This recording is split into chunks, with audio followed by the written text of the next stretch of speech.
Hello नमस्कार दोस्तों, स्वागत है आपका आज के मुख्य समाचारों की वीडियो में। जी हां दोस्तों, आपको यहां पर देखने को मिलेंगी सुबह से लेकर शाम तक की तमाम बड़ी खबरें, मुख्य समाचार, ब्रेकिंग न्यूज अपडेट्स के रूप में। तो दोस्तों आपसे रिक्वेस्ट है इस वीडियो को ज्यादा से ज्यादा लाइक और शेयर करें। तो दोस्तों सीधे चलते हैं आज की पहली सबसे बड़ी खबर की ओर। देश में चीनी बीमारी के मरीजों की संख्या हुई 13,387। संक्रमण बढ़ने की दर में 40% की आई कमी, स्वास्थ्य मंत्रालय ने कहा। जी हां दोस्तों, देश भर में चीनी बीमारी से संक्रमित मरीजों की संख्या बढ़कर 13,387 हो गई है। इस बीमारी से अब तक 437 लोगों की मौत हो गई है। दोस्तों पिछले 24 घंटे में 1007 नए केस सामने आए हैं। पिछले 24 घंटे में 23 लोगों की मौत इस भयानक बीमारी से हो गई है। दोस्तों राहत की खबर स्वास्थ्य मंत्रालय ने यह दी है कि 1 अप्रैल से अब तक इस बीमारी के संक्रमण की बढ़ने की दर में 40% की कमी आ गई है। स्वास्थ्य मंत्रालय के संयुक्त सचिव लव अग्रवाल ने शुक्रवार को ज्वाइंट प्रेस कॉन्फ्रेंस में यह जानकारी दी है। दोस्तों लव अग्रवाल ने बताया है कि अब तक 1739 संक्रमित मरीज ठीक हो गए हैं। रैपिड टेस्ट के जरिए 5 लाख किट राज्यों को भेजे जा रहे हैं। दोस्तों 1 अप्रैल से अब तक संक्रमण बढ़ने की दर में 40% की कमी दिखाई गई है। देश में रैपिड टेस्टिंग किट बनाने का काम जारी है। रैपिड टेस्टिंग किट में 30 मिनट में रिपोर्ट मिल जाती है। दोस्तों स्वास्थ्य मंत्रालय के प्रवक्ता अग्रवाल ने बताया कि लॉकडाउन से पहले 3 दिन दुगनी दर से केस आ रहे थे। 1 अप्रैल के बाद से ग्रोथ फैक्टर में 40% की कमी आई है। 80% लोग रिकवर हो चुके हैं, जबकि 20% की मौत हो चुकी है। इसके बाद दोस्तों रुक करते हैं आज की अगली बड़ी खबर का। गुजरात की बिगड़ी स्थिति, अहमदाबाद में हर 24 मिनट पर आ रहा है एक नया पॉजिटिव केस। जी हां दोस्तों, देश में इस भयानक बीमारी का संक्रमण बढ़ता ही जा रहा है। भारत में गुजरात इस बीमारी का नया हॉटस्पॉट बनने की कगार पर पहुंच गया है। दोस्तों गुरुवार को गुजरात में 163 नए पॉजिटिव केस सामने आने के साथ ही यहां पर इस बीमारी से संक्रमित मरीजों की संख्या 929 हो गई है। यही नहीं दोस्तों, अहमदाबाद में 95 नए केस मिले हैं। दोस्तों आपकी जानकारी के लिए बता दें, गुजरात के अहमदाबाद में इस बीमारी के सबसे ज्यादा मामले दर्ज किए गए हैं। अभी तक के आंकड़ों के मुताबिक गुजरात में इस बीमारी के पॉजिटिव केसों में से 59% मामले अहमदाबाद से आए हैं। स्वास्थ्य मंत्रालय के मुताबिक रेड हॉट स्पॉट जोन में शामिल अहमदाबाद में पिछले 5 दिनों में हर 24 मिनट पर एक पॉजिटिव केस सामने आ रहा है। यानी कि दोस्तों गुजरात में पॉजिटिव केसों का मामला लगातार बढ़ता ही जा रहा है। इसके बाद दोस्तों रुक करते हैं आज की अगली बड़ी खबर का। अमेरिकन सांसद बोले WHO चीफ टेड्रोस के इस्तीफे के बाद ही दी जाएगी फंडिंग।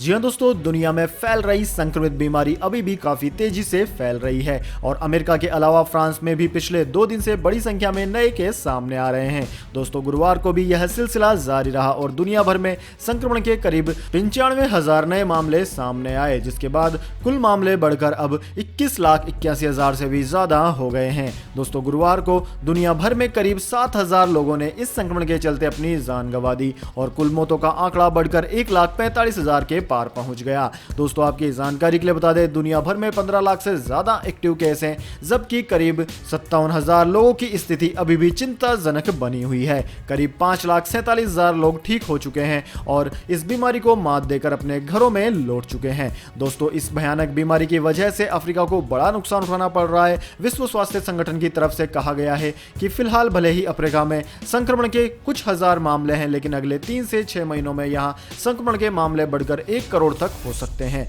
विश्व स्वास्थ्य संगठन के एक स्थानीय अधिकारी ने इसकी जानकारी दी है। अफ्रीका में विश्व स्वास्थ्य संगठन के इमरजेंसी ऑपरेशन के मुखिया मिशेल याओ ने गुरुवार को कहा कि अफ्रीका में अगले 6 महीनों में इस भयंकर बीमारी के संक्रमण के मामले बढ़कर 1 करोड़ तक पहुंच सकते हैं। वहीं दोस्तों अमेरिकन सांसदों ने बृहस्पतिवार को राष्ट्रपति डोनाल्ड ट्रंप से अनुरोध किया है कि वे इस भयंकर वायरस से निपटने में विफल रहे विश्व स्वास्थ्य संगठन को कुछ शर्तों पर ही वित्त सहायता दें। दरअसल दोस्तों अमेरिका ने शर्त रखी है कि जब तक विश्व स्वास्थ्य संगठन प्रमुख इस्तीफा नहीं दे देता तब तक अमेरिका वित्त पोषण सहायता नहीं देगा। दोस्तों सदन की विदेश मामलों की समिति के 17 रिपब्लिकन सांसदों ने कहा कि उनका WHO के टेड्रोस अधानोम घेब्रेयेसस के नेतृत्व पर भरोसा उठ गया है। हालांकि साथ ही उन्होंने इस बात पर भी जोर दिया कि दुनिया की स्वास्थ्य समस्याओं से निपटने में इस संगठन की महत्वपूर्ण भूमिका है। रिपब्लिकन माइकल वैकोल के नेतृत्व में सांसदों ने ट्रंप को लिखे पत्र में कहा कि महानिदेशक टेड्रोस HIV एड्स वैश्विक महामारी के बाद से दुनिया के सबसे बड़े स्वास्थ्य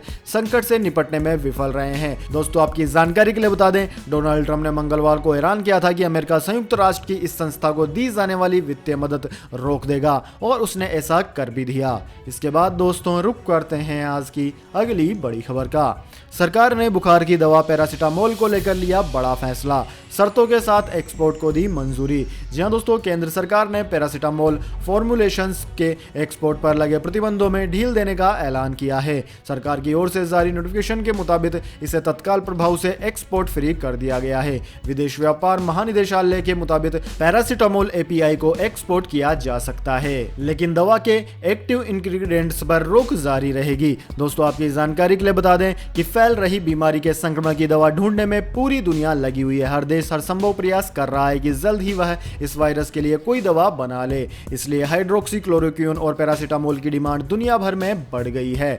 दोस्तों पैरासिटामोल का उपयोग आमतौर पर दर्द निवारक और बुखार के इलाज के लिए किया जाता है। इसका इस्तेमाल सिर दर्द, मांसपेशियों के दर्द, गठिया, पीठ दर्द, दांत दर्द, जुकाम और बुखार जैसी कई स्थितियों के उपचार में होता है। इनमें से कई लक्षण इस बीमारी के मरीज में भी पाए जाते हैं, इसलिए इन दवाओं की डिमांड बढ़ गई है। इसके बाद दोस्तों रुक करते हैं आज की अगली बड़ी खबर का। प्रधानमंत्री नरेंद्र मोदी ने आरबीआई की तारीफ, कहा रिजर्व बैंक के ऐलान से छोटे कारोबार, गरीबों और किसानों को मिलेगी मदद। जी हां दोस्तों, आज आरबीआई ने देश में इस भयंकर संकट से निपटने के लिए कुछ आर्थिक उपायों का ऐलान किया है। इसके तहत 1 लाख करोड़ रुपए की सहायता अलग अलग जरिए से देने का ऐलान किया गया है। दोस्तों रिजर्व रेपो रेट में भी फिर से कटौती की गई है, जिससे बैंकों के पास कर्ज देने के लिए ज्यादा पैसे रहेंगे। दोस्तों प्रधानमंत्री नरेंद्र मोदी ने इसको लेकर आरबीआई की तारीफ की है। पीएम मोदी ने आरबीआई के आज के लिए किए ऐलानों पर ट्वीट करते हुए लिखा है कि आज के आरबीआई के ऐलान देश में काफी अच्छी तरह लिक्विडिटी को बढ़ाएंगे और क्रेडिट सप्लाई में सुधार आएगा। यह कदम हमारे छोटे कारोबारी, एमएसएमई, किसानों और गरीबों को मदद करेंगे। इसके अलावा WMA सीमा बढ़ाने से हमारे सभी राज्यों को भी मदद मिल पाएगी। इसके बाद दोस्तों रुक करते हैं आज की अगली बड़ी खबर का। महामारी से इस लड़ाई में भारत को मिला अमेरिका का साथ, $5.9 मिलियन की दी सहायता राशि। जी हां दोस्तों, फैल रही महामारी से लड़ाई में भारत ने हाइड्रोक्सीक्लोरोक्विन भेजकर जिस तरह से सुपर पावर अमेरिका की मदद की है वह वाकई काबिले तारीफ थी। दोस्तों इसी कड़ी में अब अमेरिका भारत की मदद के लिए आगे आया है। अमेरिका ने इस महामारी के संक्रमण को फैलने से रोकने के लिए भारत को स्वास्थ्य सहायता के रूप में लगभग $5.9 मिलियन प्रदान किए हैं। यह जानकारी गुरुवार को अमेरिकी विदेश मंत्रालय ने दी है। अमेरिकी विदेश मंत्रालय ने कहा है कि इस राशि का इस्तेमाल भारत में इस बीमारी से पीड़ित लोगों की मदद, बीमारी से जुड़े जागरूकता अभियान और इसके रोकथाम के लिए किए जा रहे शोधों में किया जाएगा। उन्होंने कहा कि इस सहायता राशि का इस्तेमाल आपातकालीन तैयारी के लिए किया जाएगा। दोस्तों यह अमेरिका द्वारा भारत को पिछले 20 साल में दिए जा रहे $2.8 मिलियन की सहायता राशि का हिस्सा है, जिसमें $1.4 मिलियन स्वास्थ्य सहायता के रूप में दिया जाता है। इसके बाद दोस्तों रुक करते हैं आज की अगली बड़ी खबर का।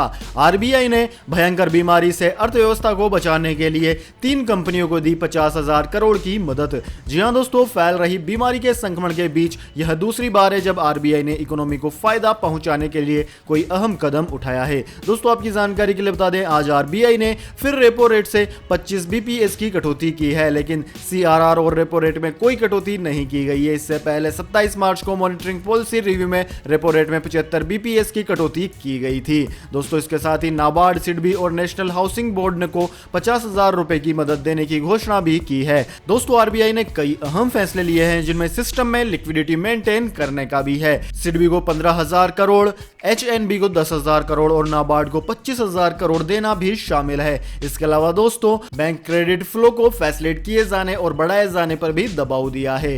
इसके बाद दोस्तों रुक करते हैं आज की अगली बड़ी खबर का। योगी आदित्यनाथ ने कहा राशन कार्ड नहीं होने पर भी गरीबों को मिलेगा राशन। जी हां दोस्तों, उत्तर प्रदेश के मुख्यमंत्री योगी आदित्यनाथ ने अधिकारियों को शुक्रवार को निर्देश दिया कि ग्रामीण और शहरी इलाकों में प्रत्येक जरूरतमंद को राशन अवश्य उपलब्ध कराया जाए, भले ही उसके पास राशन कार्ड अथवा आधार कार्ड हो या न हो। उन्होंने कहा कि घुमंतु समुदाय के लोगों को भी खाद्यान्न उपलब्ध कराया जाए। उन्होंने अधिकारियों को निर्देश दिया है कि हर दिशा में यह सुनिश्चित किया जाए कि प्रदेश में कोई व्यक्ति भूखा न रहे। मुख्यमंत्री ने यहां लोक भवन में एक उच्च स्तरीय बैठक में बंद संबंधी व्यवस्था की समीक्षा के दौरान यह निर्देश दिए। उन्होंने सामुदायिक रसोई घर पर सामान पहुंचाने की सुविधा तथा खाद्यान्न वितरण की मौजूदा स्थिति की जानकारी प्राप्त की। आवश्यक वस्तुओं की आपूर्ति श्रृंखला तथा इन वस्तुओं को घर तक पहुंचाने की व्यवस्था पर संतोष व्यक्त करते हुए उन्होंने इसे और बेहतर बनाने के निर्देश दिए। इसके बाद दोस्तों रुक करते हैं आज की अगली बड़ी खबर का। राजस्थान के टोंक जिले में भी हुआ पुलिस पेट्रोलिंग टीम पर हमला। जी हां दोस्तों, देश में जगह जगह एक विशेष समुदाय के लोगों द्वारा पुलिस प्रशासन और डॉक्टर्स टीम पर हमले किए जा रहे हैं। दोस्तों यह हमले इंदौर से शुरू हुए थे, इसके बाद यूपी में कई जगहों पर हमले हुए। वहीं दोस्तों अब ताजा खबर राजस्थान के टोंक जिले से आई है, जहां पर 6 पुलिसकर्मी घायल हो गए हैं। पुलिस टीम पेट्रोलिंग करते हुए एक मोहल्ले में पहुंची, वहां पर लोगों ने पुलिस प्रशासन पर हमला कर दिया, जिसमें कई सारे पुलिस वालों को गंभीर चोटें आई है। इसके बाद दोस्तों रुक करते हैं आज की अगली बड़ी खबर का। बंद के दौरान फीस पर निजी स्कूलों की नहीं चलेगी मनमानी, दिल्ली सरकार ने बनाए खास नियम। जी हां दोस्तों, दिल्ली में बंद के दौरान अभिभावकों से मिल रही शिकायतों को संज्ञान में लेते हुए डिप्टी चीफ मिनिस्टर एवं शिक्षा मंत्री मनीष सिसोदिया ने स्कूलों के लिए सख्त नियम बनाए हैं। उन्होंने अपने ट्वीट में स्कूलों से स्पष्ट कहा है कि सभी प्राइवेट स्कूलों की जिम्मेदारी है कि सभी टीचिंग, नॉन टीचिंग, कॉन्ट्रैक्ट या फिर आउटसोर्स वाले स्टाफ की सैलरी समय से दें। उन्होंने स्पष्ट रूप से कहा है कि यह आदेश सभी प्राइवेट स्कूलों, सरकारी जमीनों अथवा प्राइवेट जमीनों वालों पर लागू होंगे। दोस्तों शिक्षा मंत्री मनोज सिसोदिया ने अपने दूसरे ट्वीट में लिखा कि मुख्यमंत्री अरविंद केजरीवाल ने आदेश दिया है कि दिल्ली के प्राइवेट स्कूल बिना सरकार से पूछे फीस न बढ़ाएं। इसके अलावा वो बच्चों से एक साथ 3 महीने की फीस नहीं लेंगे, केवल 1 महीने की ट्यूशन फीस के अलावा कोई अन्य फीस नहीं लेंगे। फीस न देने पर किसी बच्चे को ऑनलाइन क्लास से नहीं हटाएंगे।